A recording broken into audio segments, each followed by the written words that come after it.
Rodri is the best. And stopping him getting the ball. Rodri. He's very clever, but he is a star because he makes everything. And I always think the best players see the game from... It's like an animal. Your shout is very interesting to me. He's the guy that is probably one of the most efficient footballers around, right? Rodri was that player. For years, he stood in the middle while everyone else took the headlines. Haaland scored. De Bruyne created. Foden dazzled. Rodri made the whole machine work. And eventually, the football world stopped calling him underrated, because the people who played against him had already figured it out. This is Rodri, a controller, a leader, a Ballon d'Or winner, and one of the most influential midfielders of his generation. The first thing that separates Rodri is control. He rarely looks rushed. He receives the ball under pressure, takes one touch, and somehow finds the next pass. Do you should be my mate? Yeah. Rodri. I think should be somebody close. Someone should be close and he picks it up. On him and stopping him getting the ball. Rodri, I think if you stop him at City, I'm not saying you stop everything, you don't, but I think you stop a lot. Yeah. I think if you stop Rodri, you stop a lot. He's a big player. His influence on their team is unbelievable. How he just links everything together. One of the great midfield controllers of the modern era saw exactly what made Rodri different. He described Rodri as one of the most important players for both Manchester City and Spain, praising the calm he brought and his ability to avoid mistakes. That is the strange thing about Rodri. His best moments often do not look spectacular. They look simple. A pass, a turn, a recovery, a block, a pause. But repeat those actions for 90 minutes, and suddenly the entire game belongs to you. Even opponents noticed it. Tom Lockyer, after facing Rodri, described the experience as a joy and wondered what the midfielder could not do. Rodrigo lines up a shot, and it's found its way in. There's still... He compared him to a Rolls-Royce, a player who could invite pressure, escape it, and give the next player more time. Because pressing Manchester City was difficult when Rodri was standing there. If you stepped toward him, he could turn away. If you stayed back, he could control the tempo. If you blocked the obvious pass, he could find another one. And when City lost the ball, Rodri was usually the man arriving first to put out the fire. Paul Dickoff made the same point. Flicked in with class by Angelino. It comes back out to David Silva. Sells a dummy to the defence. And that is a rocket from Rodrigo. Rodri could protect the defence, build attacks, and give freedom to De Bruyne, Foden, and Bernardo Silva. That is where the respect begins. Not from fans, not from statistics, from players who actually had to stop him. Because there is a difference between watching Rodri and trying to play against him. When you play against him, you feel the control. You feel how difficult it is to take the ball away. And you realize that his greatest weapon is not one spectacular skill. It is that he almost never seems to make the wrong decision. But then came the debate. Could a defensive midfielder really be the best player in the world? For decades, football's biggest individual awards were dominated by goal scorers. Messi, Ronaldo, strikers, wingers, players whose highlights could be shown in 10 seconds. Rodri represented something different. He represented control. And in 2024, the debate became impossible to ignore. Spain won the European Championship. Manchester City had already built one of the greatest trophy-winning eras in English football. And Rodri had become the center of both teams. Then came the Ballon d'Or. A defensive midfielder won the biggest individual prize in the game. Suddenly, that background position was standing in the spotlight. Rodri himself understood the irony.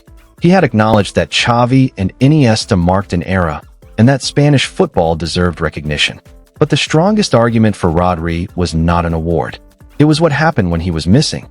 Manchester City's results without him told the story. During his famous unbeaten run, City became almost impossible to beat with Rodri in the side. And when he was suspended, the team immediately looked different. Without Rodri, City could still pass. They could still attack. They could still dominate possession. But something was missing. The balance. The security. The calm. Toni Kroos explained that perfectly.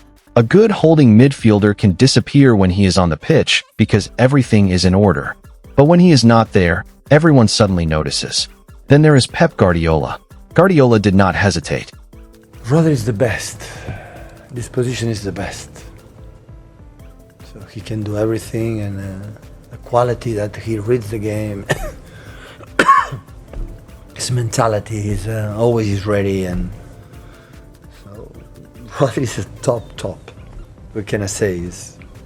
But not because we don't have enough players. Another team doesn't have a player like him, so he's so good. Rodri is so good. He called Rodri the best midfield player in the world by far. But even Guardiola understood why players like Rodri can be overlooked. The holding midfielder is supposed to make the team work. The highlights belong to the players in front of him. And Rodri accepted that role, until the biggest moments demanded something else. The Champions League final against Inter Milan. Manchester City had waited years for that trophy. The match was tense. The pressure was enormous. And then Rodri arrived. One opening, one finish, one goal that changed Manchester City's history. The man whose job was to make everybody else better became the hero himself. That moment told us something important. Rodri was not just a controller. He could decide games. He could score. He could defend. He could dictate. He could lead. And for Spain, his influence became even bigger. During Euro 2024, when Spain were struggling against Georgia, Rodri helped calm the team. Then he scored the equalizer. Luis de la Fuente later gave him one of the most revealing descriptions of all. Y Rodrigo sabe desempeñar esa capitanía, al igual que Unai Simón, que son los jugadores más veteranos que llevan más tiempo en la selección y que lo viven con esa capacidad de liderazgo que es imprescindible para poder desempeñar esa función. Y estamos muy contentos, muy tranquilos y además sobre todo que eso repose en un jugador del peso específico que tiene Rodrigo para casi nada ser un Balón de Oro, pues estamos muy contentos de que sea así. He called Rodri a perfect captain, the moment that changed everything. Not a magician, not a superstar, a computer, always processing, always calculating, always finding the next solution. That is Rodri's football. And there is another layer. Leadership. Rodri was never the loudest celebrity in the room. He did not need to be. His leadership came through decisions. Where he stood, when he pressed, when he slowed the game, when he demanded the ball, when he stepped forward. His teammates trusted him because he made difficult moments feel manageable. Even Pedri highlighted what Rodri could do for a team. Rodri is being massive. What do you like about his game? He's very clever, and he's very physical as well, which helps him. And he's always in the right moment. He doesn't like to put himself in trouble. He does the simple thing to help the team, and he's being quite efficient, like in the opposite box as well. Goals, big important goals. Important goals. So I think he's being like really. Pedri praised Rodri for controlling games, winning the ball, moving forward, scoring goals, and seemingly being everywhere. That is the legacy. Rodri changed the way many people look at the defensive midfielder. He showed that dominance does not always mean dribbling past three players. Sometimes dominance means nobody can play through you. Sometimes it means the game moves at your speed. Sometimes the most important player on the pitch is the one making everyone else look better.